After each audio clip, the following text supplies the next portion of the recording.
Hi guys, welcome back to my channel. Today I'm going to be showing you how to make this delicious St. Patty's Day meal. It'll be dairy-free soda bread, which is so moist and delicious, and the most tender corned beef you'll ever have that's full and packed of flavor.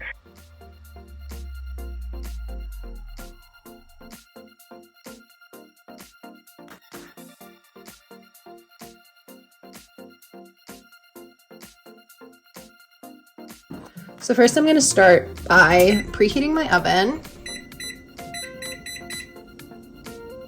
to 380.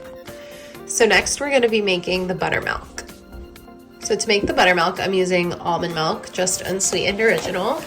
I'm filling that to a cup. And then putting 1 tablespoon of apple cider vinegar. And then just wait until that curdles. So while that cooks, I'm gonna be putting all of the other ingredients together. So this is the all recipes ingredients that I'm using, but changing up to make it non-dairy.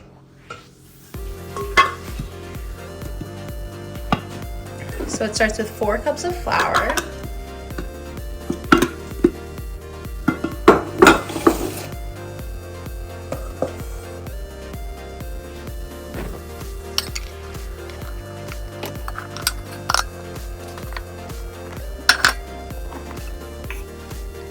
A 1/2 cup of margarine, which is just 1 stick.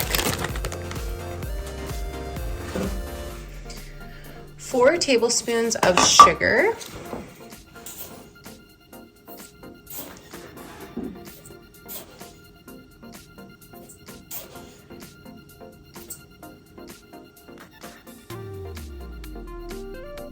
A teaspoon of baking powder.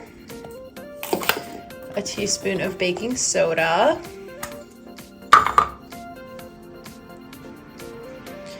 Half a teaspoon of salt.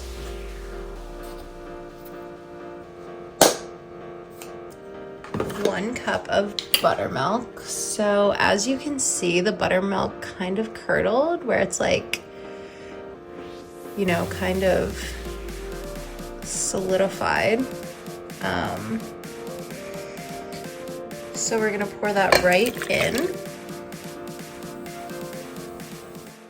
So now you're just going to mix that all together. I'm using a dough hook attachment in the KitchenAid, but you can also just manually mix it.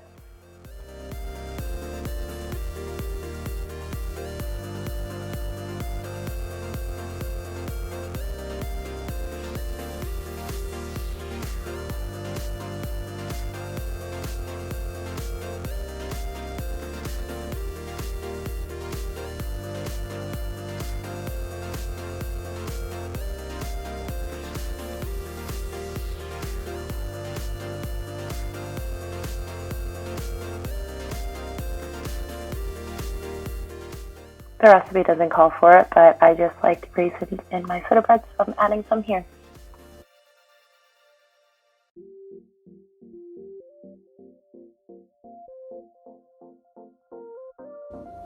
Okay, so I just lined my parchment with, lined the cookie sheet with parchment.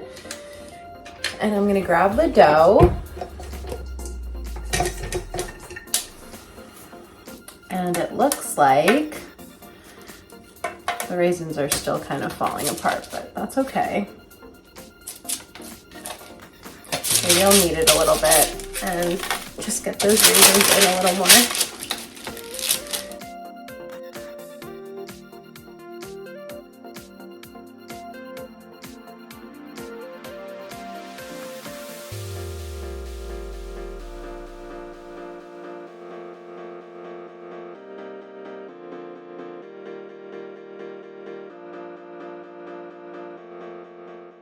So the last step is to just mix about a 1/4 cup butter. I'm using Earth Balance for a replacement, and then some buttermilk, which is the same as I used earlier. So that's what I'm doing.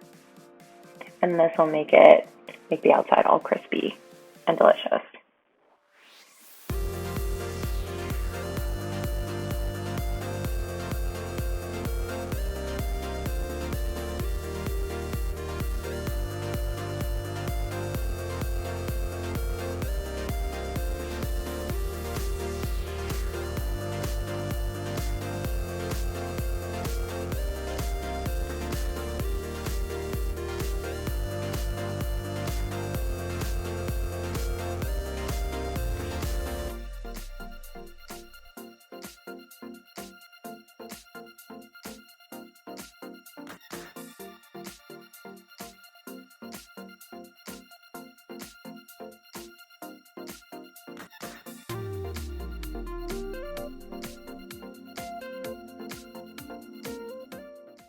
your soda bread is done and you have this moist, delicious soda bread that is to die for. Try it out.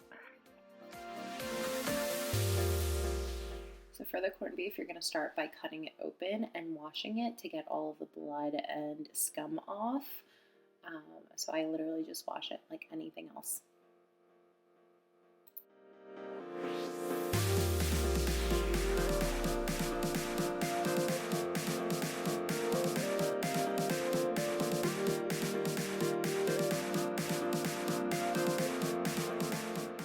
Once the scum is all off, you put it in a pot. I'm using a Dutch oven, and then fill it to cover with water. This is only the first boil. So you're going to let this boil, and once it comes to a boil, you're going to let it boil for about 5 minutes. Then once it boils, you see all the rest of the scum that's all there, you're going to pour that out. You don't want that in your corned beef. So you're going to pull the corned beef out, put it in a bowl, and then pour out your pan, wash out the pan, and then place your corned beef right back in.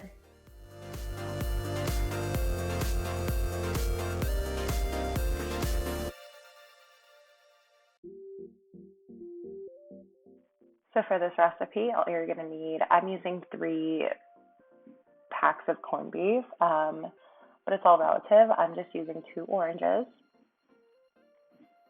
And you're going to squeeze all the orange juice right on top of the corned beef.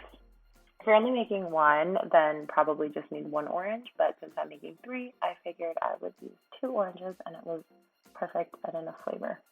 And then you're going to also put the rind inside of the pot. And it'll provide and bring out so much flavor in the corned beef. It's unbelievable.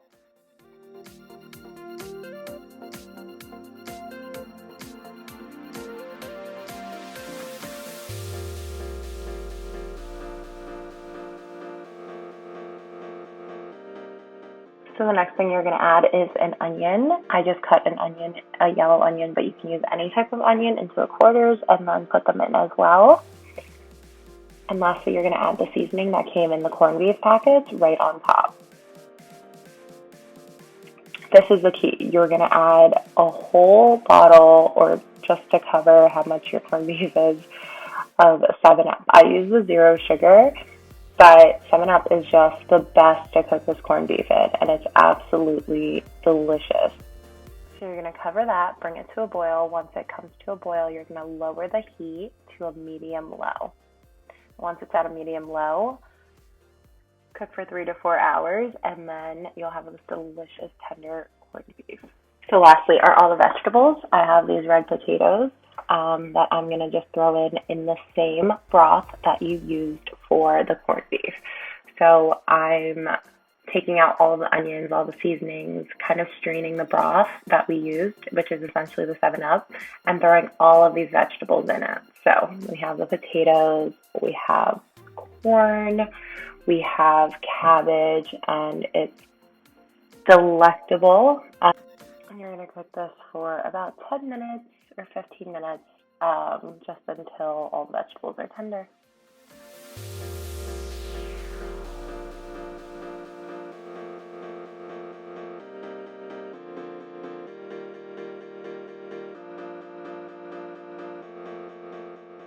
And that is it, you guys. That's it. This is so easy and simple and delicious, and I hope you try and make these recipes, and you have to let me know how you love them in the comments, because I know you will.